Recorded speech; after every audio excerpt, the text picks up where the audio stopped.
I have been invited to a ball here in New York City that is taking place this week at the newly opened Frick Gallery, which has been closed for over 5 years for renovations, so this is all very exciting.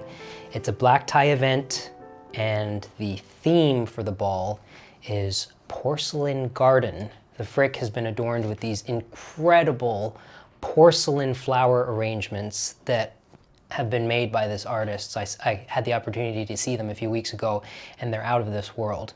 So I was thinking about my tuxedo and how to maybe elaborate a little bit on this theme of a garden, and I kind of gasped inside because I realized that I have the perfect thing.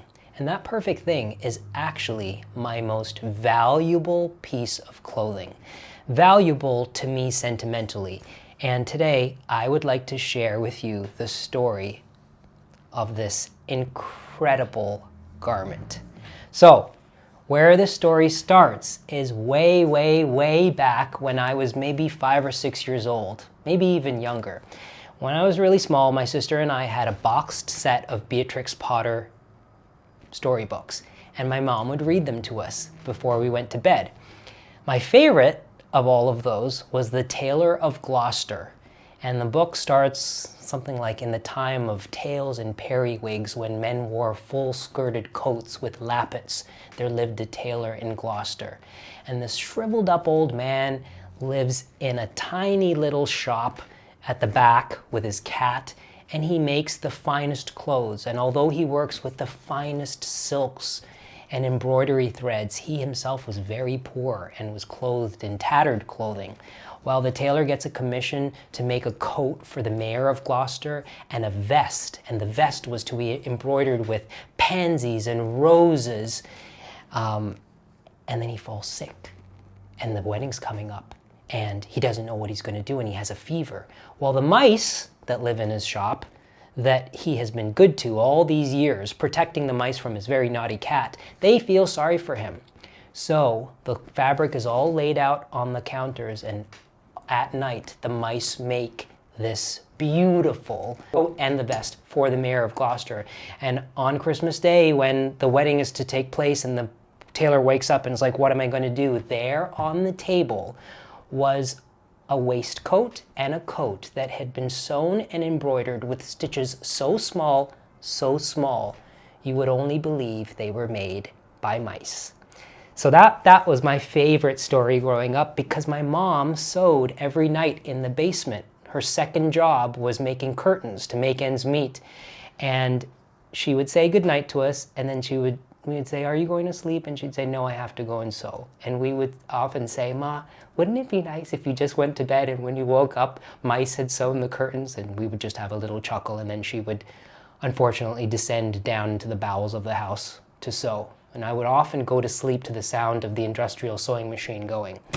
So, fast forward to over 15 years later, when I was in college at the University of Toronto, taking a course that took place in the Royal Ontario Museum about historical fashion.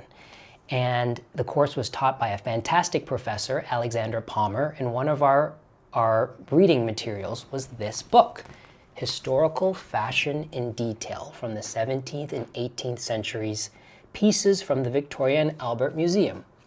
So there I was, doing my work, reading my reading material, and I come to a page, and something looked kind of familiar.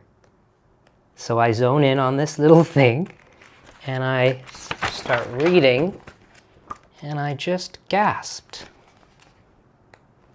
Where is it now? Should have bookmarked it. I will find it. Here. So I saw this picture,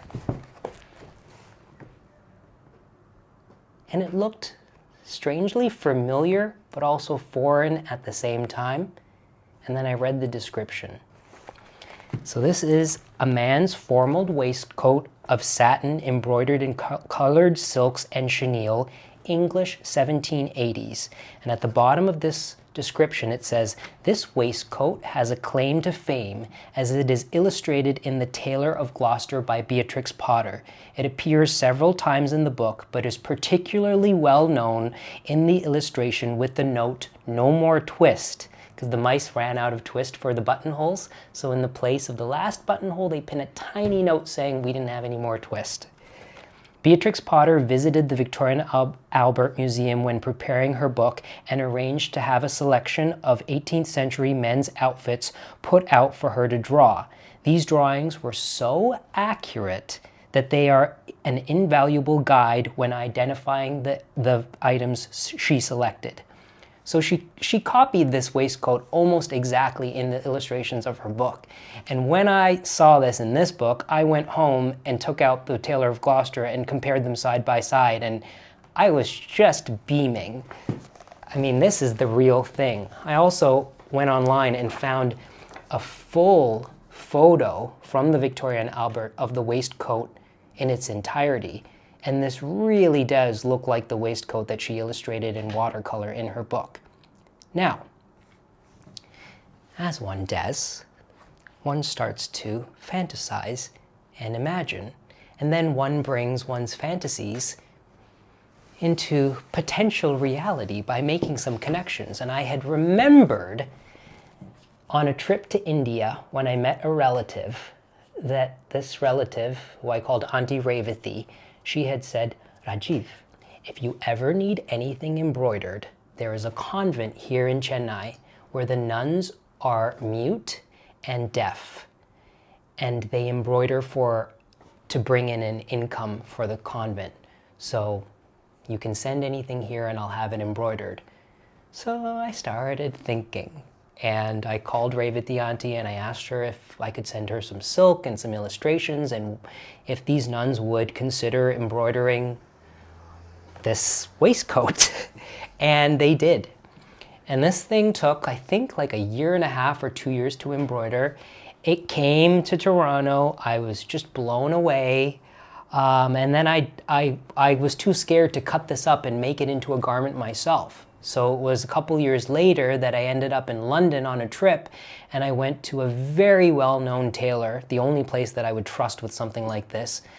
The tailor that Charles Dickens went to, that is still there. It's called Henry Poole Co. They make the garments for the Queen's footmen. They make the livery costumes of all the Queen's footmen, like a storied tailor on Savile Row in London. And I took this to a gentleman that worked there and asked if he could make this into a waistcoat, and he said they could. Unfortunately, the way that I had laid out the pattern for the embroidery did not fit my body. And the tailor said, "We cannot make a garment that will not look perfect on you because we can't put our label on that. Anything we make in this shop has to serve us well by being the most perfect garment possible. So what I suggest," this is the words of the tailor, "is that we start from scratch. And I know embroiderers. I will lay the pattern out in silk, onto silk. I also think you should do a better job of picking out the colors because the nuns had picked out the colors and they were a bit too flashy." And I was like, am I going to do this? And I thought, what the hell, I'm this far already. It was like 4 years in already. Sure. So in London, I went to all these old-fashioned like silk houses and found the most incredible embroidery threads that had been spun in France from mills that go back to the 1700s. I had to find silk chenille thread, and there's only one company that's still making that, Auvers au Soie, in Paris, that goes back to like 1730. And I found the green silk chenille thread. I had to find silk net, because there's a part of this garment right here. The detail is insane, where beside this cream-colored silk and salmon-colored silk, there's a piece of silk net that has been embroidered.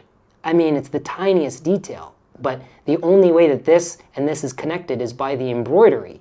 So he said, you need to find that net. It should be cotton or silk, preferably silk. I found it. I found everything. I took it to Keith at Henry Poole, gave it to him, and said, bye. And then it was 2 years, for the embroiderers in Rajasthan to embroider this garment.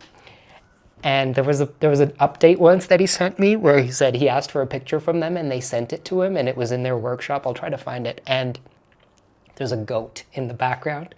And he emailed them back and he's like, get those goats out of there. But I was doing all this when I lived in Munich. So I was in London a few times and I got to meet Keith. And then there came the point when he had mocked up the garment, like cut it out, and he wore white gloves while he did it, and he hand sewed everything. And then I tried it on because he had to make it fit perfectly. And after he did his final fitting, he embroidered the buttonholes by hand.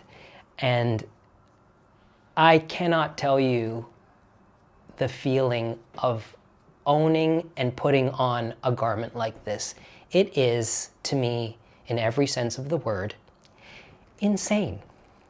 Because it's just even hard for me to believe that this was possible. So this is what I believe I should wear to the porcelain garden at the Frick. Let me show you what it looks like.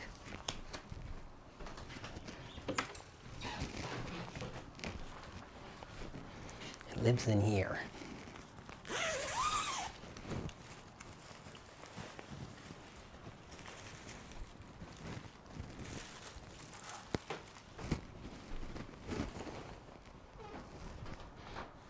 So, the word that Beatrix Potter used to describe the fabric used for the waistcoat was something called Podiswis. And Podiswis, literally in French, means skin of silk.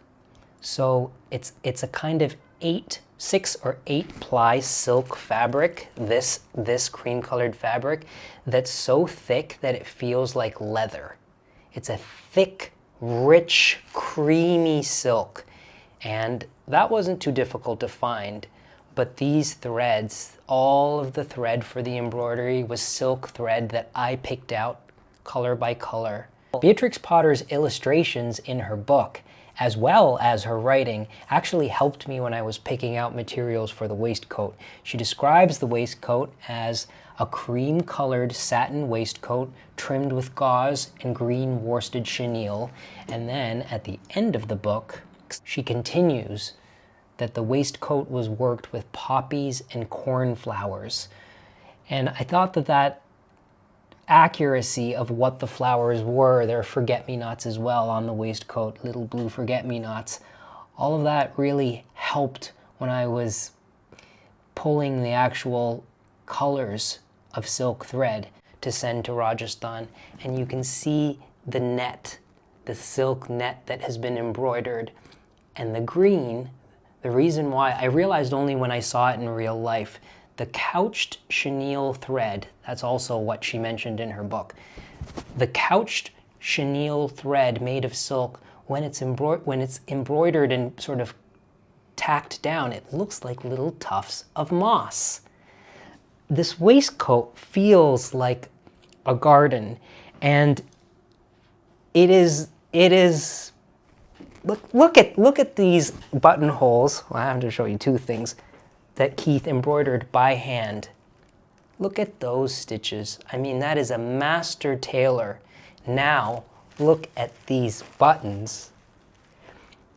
The embroiderers embroidered, I think, 12 buttons, a couple for extra. 1, 2, 3, 4, 5, 6, 7, 8, 9, 10. Yeah, they embroidered 12. And then Keith made these covered buttons from the little circles embroidered onto the cloth. The inside of the garment is, it's faced with silk as well, like a silk taffeta. And then he talked to me extensively about the back and the lining. He said traditionally on these waistcoats, even though they were so fancy in the 18th century, the insides and the backs were just sackcloth, like linen or later cotton. So that's what he used for this. From Henry Poole on Savile Row. This is really what I feel a work of art. It's just incredible that I think that this actually came to fruition. And luckily he ain't been bench pressing that much that he can't fit this on. So I'm gonna try it on for you right now, show you. Well, here it is. Still fits. But really, the garment being made by a master tailor on Savile Row, I think was really the only place that I would entrust this to happen. And I did not anticipate the Nuns embroidery being replaced at all, but I have to say that comparing the two, this work was so much better in the end. And I'm so happy that he kind of didn't give me an option. He just said, this is the only way we will make this garment. I have a mirror over here, an antique mirror, so that's what I'm looking at. But I have to look at this in order to give you these words about it. There is a feeling when I put this on of time travel. Since I was a little boy, I always felt like I was born in the wrong time, and when I saw glimpses of another era in books or in movies, I felt this kind of yearning for something that didn't seem to exist in my world.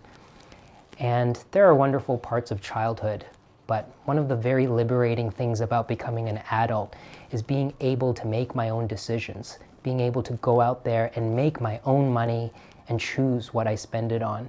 And something like this is seemingly so frivolous that to many people it wouldn't be warranted.